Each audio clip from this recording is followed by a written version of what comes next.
오늘 설교 말씀이랑도 잘 어울리는 좋은 찬양을 해서 고맙습니다. 우리가 노래에서도 찬양에서도 들었습니다만 우리 인생이라는 게 늘 평안하고 행복하고 그런 시절만 있는 것이 아니지 않습니까? 누구나 다 정말 편안한 삶, 행복한 삶 그런 걸 다 바랍니다만 그런데 안타깝게도 예외 없이 인생에는 역경과 시련이 있게 마련이에요. 한평생 살면서 단 한 번도 나는 시련이 없다, 나에게는 역경이 없었다, 그런 삶은 없는 거예요. 아무리 완전한 사람도.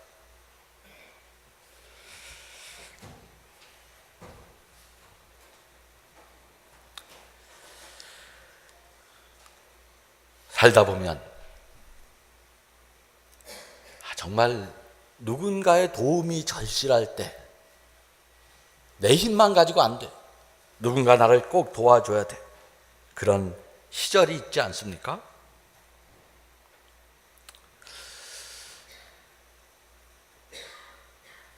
나는 나 혼자 내 삶을 모두 책임질 수 있어. 그렇게 말할 수 있으면 좋겠지만 삶은 그런 것 아닌 것 같아요. 세월이 역사의 시계가 자꾸 뒤로만 가는 것 같은 그런 시절을 우리가 지난 한 주간도 살았어요. 참 답답한 일들이 많이 신문을 보면 나오지 않습니까? 지난 한 주간 우리 교회에도 정말 많은 사람들이 도와달라고 찾아옵니다. 사연도 진짜 각각이야. 어떻게 이렇게 많은 사연이 있을까? 억울하게 감옥에 갇힌 사람들, 통일운동하다가 병이 남들이 쉽게 안 걸리는 폐쇄공포증, 공황장애 이런 게 걸린 분, 감옥 안에 가둬놓으면 진짜 생명이 위험할 수도 있어요. 병원 치료가 급한데 나올 수가 없어요. 비정규직 노동자들의 한을 풀어보겠다고 젊은이가 자살을 했어요. 신문에 잘 안 나와. 요즘 언론은 장례를 못 지어. 어떻게 추석 전에는 장례를 치러야 된다 그래서 지난주에 장례를 치렀습니다만 정말 안타까운 사연이에요. 오래전 독재 정권의 시절에 경찰한테 당한 어떤 일로 가슴속에 깊은 상처를 가진 이제는 거의 할머니가 된 그런 분이 자기 죽기 전에 어떻게 이 아픔, 이 한을 풀어볼 수 없겠느냐고 아시아의 가난한 나라에서 일하는 선교사님들이 여기저기서 SOS를 줘요. 다 제 능력이나 우리 교회의 능력으로는 어떻게 해볼 수 없는 일들이 하늘이 높아지고 가을이 성큼 다가오는데 이 하늘을 보면서 생각하죠. 그냥 겉으로 보면 그저 세월이 흐르고 있는 것 같지만 이런 흐름 속에 정말 많은 사람들의 눈물과 고통의 사연이 있다는 것을 우리가 실감하지 않을 수가 없어요. 목사님 좀 도와주세요. 여기저기서 그런 저런 호소가 들려와요. 편지로, 이메일로, 전화로 또 직접 찾아와서 목사님 좀 도와주세요. 이럴 때 제 마음이 어떻겠습니까? 어떻겠습니까? 진짜 요즘 애들 말로 하면 뭐라 그래야 돼요? 완전 난감이에요. 완전 난감. 그렇죠?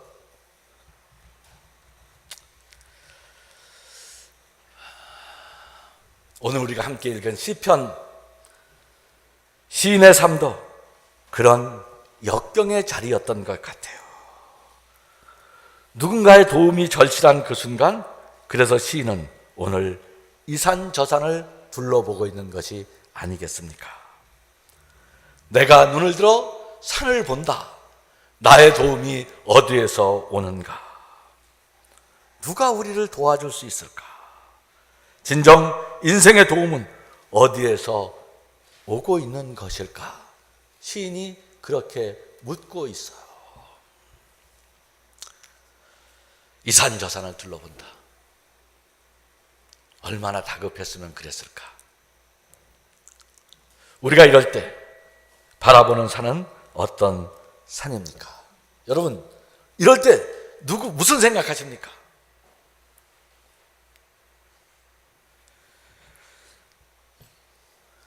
돈이 좀 있었으면 좋겠다. 돈 좀 많이 벌어놓을 걸. 그런 후회해 보신 적 없으세요? 누군가 힘 있는 사람이 나를 좀 도와줬으면 좋겠다.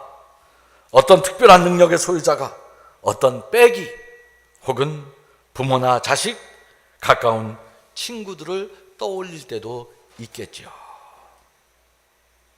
우리는 내가 갖지 못한 더 높은 곳으로부터 오는 어떤 도움, 그런 피조 세계로부터 오는 어떤 도움을 기다리고 있지 않습니까? 우리가 다 그런 걸 바라고 살아. 급하게. 그런데 시인도 그랬어요. 이 시인도 그랬어. 그래서 이산저산을 둘러보는 거예요. 그런데 여기 시편 시인의 놀라운 통찰이 있는 거예요. 그것은 우리가 우리의 인생의 공고한 사연을 가지고 여기저기서 이산저산을 둘러보지만 진정으로 우리를 도울 수 있는 것은 그런 이산저산, 화려하게 보이는, 웅장하게 보이는, 거대하게 보이는, 우뚝 솟아있는 그런 산들이 아니라는 것이에요. 그래서 시인은 이렇게 노래하는 거예요. 나의 도움은 하늘과 땅을 만드신 주님에게서 온다. 우리가 인생의 공고한 날 진정으로 누군가의 도움이 절실할 때 다시 깊이 생각해야 할 말씀인 것이죠. 진정으로 누군가의 도움이 절실할 때, 그때 시인의 깨달음은 이것이에요. 나의 도움은 내가 둘러보는 이산저산에서 오는 것이 아니라 전혀 다른 곳에서 하늘과 땅을 만드신 주님에게서만 온다는 것이에요. 우뚝 선 산봉우리를 가진 산은 그저 산일 뿐이에요. 산은 산이요 물은 물이라 했던 어느 선승의 말이 있습니다만, 시인은 깨닫는 거죠. 그 산을 보고 그 산으로부터 어떤 도움을 청하거나 기대해서는 안 된다. 우리네 인생의 진정한 도움은 오직 그 산을 지으신 창조주 하나님으로부터만 온다는 깨달음. 그래서 시인은 아주 분명하고 아주 간단하게, 그러면서도 단호하게 노래하고 있지 않습니까? 나의 도움은 어디서 오는가? 이산저산을 쳐다보지만 나의 도움은 천지를 지으신 주님으로부터만 온다는 것입니다. 인생의 진정한 도움이 그것이 아무리 아름답고 거창하고 화려하게 보일지라도 만들어진 피조 세계로부터 오는 것이 아니라는 깨달음. 오직 천지를 지으신 하나님, 그 창조주로부터 온다는 무섭도록 번뜩이는 시인의 통찰을 여기서 읽어야 하는 것이죠. 그렇습니다. 우리를 진정으로 돕고 구원하시는 하나님은 만들어진 신이 아니라 창조주 하나님입니다. 우리가 지금 교회력으로 창조주를 지키고 있습니다만 하나님은 산은 물론이고 온 세상, 온 우주, 그리고 우리 인간을 직접 만드신 분이에요. 그런데 그 창조주 하나님은 단지 세상을, 그 창조주라는 게 무슨 뜻일까? 세상을 만드셨을 뿐만 아니라 우리를 지키시고 양육하시는 하나님이기도 하다는 것이 시인의 깊은 통찰이에요. 그래서 오늘 우리가 함께 읽은 본문, 이 짧은 시 3절에서 하나님이 나를 도와주신다, 세상에 어떤 것도 나를 돕지 못한다, 그렇게 하면서 그 근거로 말하는 것이 3절에서 8절까지 6절의 그 짧은 식구에 무려 6번이나 하나님은 지키시는 분이라는 것이 반복되어 노래하고 있는 거예요. 왜 하나님이 우리의 도움이 되시는가? 어떻게 그분만이 우리를 진정으로 도우실 수 있는 분인가? 도대체 그분이 어떤 분이길래 그분이 어떤 존재이기 때문에 그분만이 우리를 도울 수 있는 것인가? 그것은 바로 그분이 우리를 단지 만드시는 것이 아니라 우리를 지키시는 분이라는 거예요. 다시 한번 이 지키신다는 말에 주목해서 우리가 같이 3절에서 8절까지 이 시를 한번 읽어볼 필요가 있어요. 3절에서 8절까지 우리 한번 이 지키시다는 말에 주목하면서 다시 한번 같이 읽어봅시다. 자, 함께 읽어봅시다. 주님께서는 내가 헛발을 디디지 않게 지켜주신다. 너를 지키시느라 졸지도 않으신다. 이스라엘을 지키시는 분은 졸지도 않으시고 주무시지도 않으신다. 주님은 너를 지키시는 분, 주님은 내 오른쪽에 서서 너를 보호하는 그늘이 되어주시니 낮이 햇빛도 너를 해치지 못하며 밤의 달빛도 너를 해치지 못할 것이다. 주님께서 너를 모든 재난에서 지켜주시며 내 생명을 지켜주실 것이다. 주님께서는 내가 나갈 때나 들어올 때나 이제부터 영원까지 지켜주실 것이다. 그렇습니다. 창조주 하나님은 시계공이 시계를 만들어서 그걸 갖다 놓으면 저절로 지가 알아서 시간을 맞춰가는 방식으로 자동차 공장에서 자동차를 만들어 가지고 그것을 만들어 팔고 나면 운전수가 알아서 차를 몰고 다니는 방식으로 그렇게 이 세상을 만드신 것이 아니라는 것이에요. 우리를 창조하신 창조주 하나님은 그런 기계공의 하나님이 아니에요.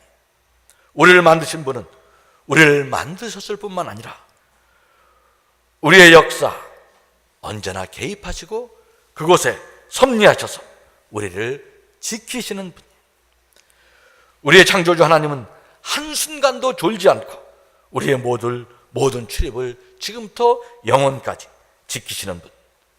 이것이 성서가 증언하는 창조주 하나님의 진면목이에요. 그래서 바로 우리를 지키시기 위해 그분이 하늘 보좌를 내리시고 이 땅에 오셔서 십자가를 지시기도 했다는 것이죠. 그 사랑의 힘으로 우리를 도우시고 구원하시는 하나님. 단언컨대 우리의 도움과 구원은 높은 산으로부터 위대한 자연이나 위대한 정치가나 위대한 이념으로부터 오는 것이 아니라 창조주 하나님으로부터 가능한 것입니다. 우리가 하나님의 뜻과 그분과의 온전한 사귐 속에 있을 때 비로소 우리는 하늘의 도움을 받을 수 있고 우리의 곤고한 삶은 구원을 얻을 수 있을 것입니다. 우리는 종종 이 사실을 너무 자주 잊어버려요. 그래서 우리가 어려운 문제 있을 때마다 하나님을 보지 않고 세상의 어떤 지혜를 구하려고 해요. 지금부터 30여 년 전에 80년대 후반이겠죠. 모든 이 땅의 인민의 해방을 꿈꾸며 시작했던 그 위대한 사회주의 혁명의 국가들이 어떻게 됐어요? 다 무너졌어요. 현실 사회주의가 붕괴했어요. 그때 모든 인류는 이제 자본주의의 전일적 지배 아래, 이제는 공산주의가 자본주의가 싸우던 냉전도 다 끝났고 평화가 올 것이라고 그렇게 기대했어요. 그런데 지난 30여 년 자본주의만이 하나 있는 세상이 되었습니다만 오늘 2013년 자본주의도 실패했다는 증거가 도처에 드러나고 있어요. 2008년 자본주의의 본산이라고 하는 미국의 리먼 사태, 그 금융위기, 그것이 안전하고 잘 산다는 유럽으로, 아시아로, 남미로 마치 유령처럼 가난한 사람들의 삶을 파괴하고 있잖아요. 지금 세계 어떤 지성도 자본주의의 승리를 말하는 사람은 없어요. 지난 2011년 동일본에서 일어난 원전 사고는 인류에게 무서운 경고를 하고 있지 않습니까? 사람들이 정말 놀란 것은, 정말 왜 놀랐습니까? 그 쓰나미, 그 피해, 그것이 이제까지는 모든 쓰나미는 어디서 발생했어요? 그런 자연재해는 가난한 나라의 몫이었어요. 인도네시아, 인도, 아프리카. 그런데 세계에서 가장 안전하다는 나라, 정말 사람들이 놀라는 그 원전이 그렇게 안전하고 튼튼하다고 주장했던 그런 사람들의 지혜가 자연의 힘 앞에서는 아무것도 아닐 수 있다는 거예요. 그래서 세계 지성들이 모두가 놀란 거예요. 세계에서 가장 안전한 나라는 일본, 최고의 과학자들이 자신들이 동원할 수 있는 모든 예측 가능한 능력과 지식을 동원해서 만든 것이 원자력 발전소 아닙니까? 원자력 발전소라는 게 무슨 납공장 만들고 무슨 제초소 엉성한 공장 짓듯이 그렇게 만들 수 있는 것이 아니죠. 그러나 그 최고의 과학도 자연을 예측하는데 실패했어요. 그래서 혹자는 세계 많은 과학적 지성들이 이제 히로시마 동일본 대지진 사건과 대지진 사건 이전과 이후가 인류 문명에서는 새로운 시대가 되었다고 말하기도 하는 것이죠. 아무리 선진 기술을 가지고 인간의 예측을 통해 안전장치를 마련한다고 합니다. 그것은 늘 한계가 있고 틀릴 수 있다는 것, 아니 어떤 인간의 예측도 틀릴 수밖에 없다는 것을 후쿠시마는 운명적으로 말해주고 있는 거죠.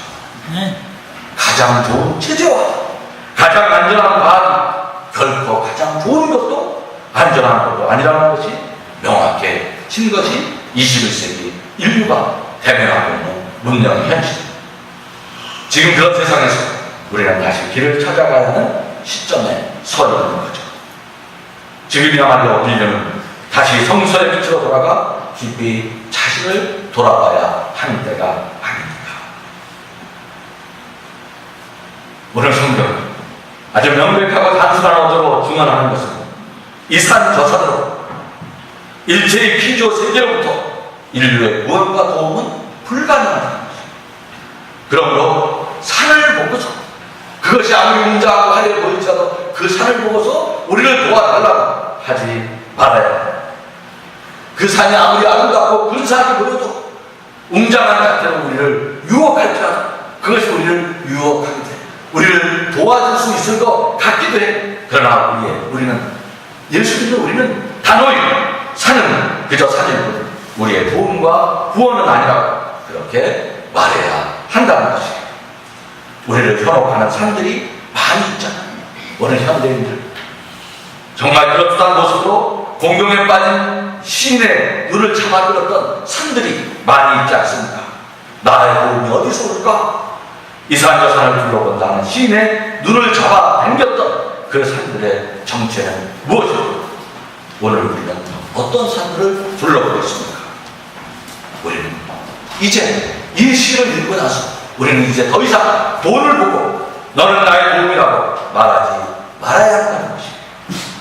우리는 세상의 어떤 이념만 우리가 지난 10년 동안 그렇게 처절히 경험하면서 세상의 어떤 이념이나 주의 주장을 갖고 나의 구원이라고 하지 말아야 한다. 우리는 정치 권력이나 경제 권력이나 국정원 권력 같은 것은 우리의 안전과 도움을 해치지 그것을 거기다가 우리가 기원하지 말아야 한다는 거예요. 그런 게 강해지면 그런 게 나와서 설치고 큰 소리를 내면 세상은 점점 더 어두워지고 어려워지고 불안해집니다. 칼과 창과 원전 같은 현대과학의 힘으로 혹은 무슨 한미동맹 같은 정치적 책략으로 우리의 안전과 도움을 기대해서는 안 된다는 거예요. 그러나 헛된 삶, 성서가 증언하는 실로 창조주 하나님만이 하늘과 땅을 이신 그분만이 우리를 도우실 분이라는 오늘 시인은 이 아주 단순한 언어로 이 점을 갈파하고 있습니다. 모든 성경의 율법과 예언이 증언하는 핵심이 바로 그것이죠. 하나님께로 돌아오라. 외국과의 군사조약을 통해 나라를 지키려고 하지 말고 하나님의 정의를 실천하라. 이스라엘 모든 왕들은 이거 지키지 않다가 다 망한 거예요. 정치적 겉멋으로 위기를 피하려고 하지 말고 자신들이 가지고 있는 무슨 책략과 수수로 하나님의 눈을 피해보려고 했던 것들 다 파탄입니다. 하나님과의 약속, 국민과의 약속을 정직하게 지키는 것, 그것이 사랑입니다. 개인이나 가정, 한 사회나 국가도 마찬가지. 좌나 우나 다 마찬가지. 어려운 일이고 공부한 때가 있습니다. 누군가의 절실한 도움이 필요할 때가 있습니다. 천지를 지으신 신실하신 하나님, 한순간도 우리를 놓치지 않고 졸지도 않고 주무시지도 않으시면서 지키시는 하나님, 거기 우리 인생의 진정한 도움이 더 늦기 전에 우리는 이 하나님의 도움을 청해야 합니다. 그것이 우리의 가정의 삶, 교회, 국가, 정당 다 마찬가지입니다. 내가 눈을 들어 산을 본다. 나의 도움이 어디서 오는가? 내 도움은 하늘과 땅을 만드신 주님께로부터 온다. 이 말씀을 통하여 우리 인생의 참 도움을 발견하는 우리 모두가 되기를 바랍니다. 하나님이 도와주시면, 하나님의 뜻에 합한 것이면 이 믿음으로 역사도 보고 우리 가정 책임도 꾸리고 내 삶도 조망하는 삶, 그것이 믿음의 삶이 아니겠습니까? 산을 보지 말고 창조주 하나님, 그분을 바라보라. 이 가을날 이 하나님을 새롭게 만나는 우리 모두가 되기를 바랍니다. 아멘. 하나님 고맙습니다. 참 어려운 국면도 많이 있고, 때로는 우리의 이론과 예측과 계산을 넘어서는 당신의 역사가 우리를 놀래기도 합니다. 하나님, 우리가 그 어떤 처지에서도 하나님의 도움을 구하는 믿음을 허락해 주옵소서. 우리가 연약한 당신의 오른팔로 약속하신 그대로 우리를 지켜 주옵소서. 예수님의 이름으로 기도하옵나이다.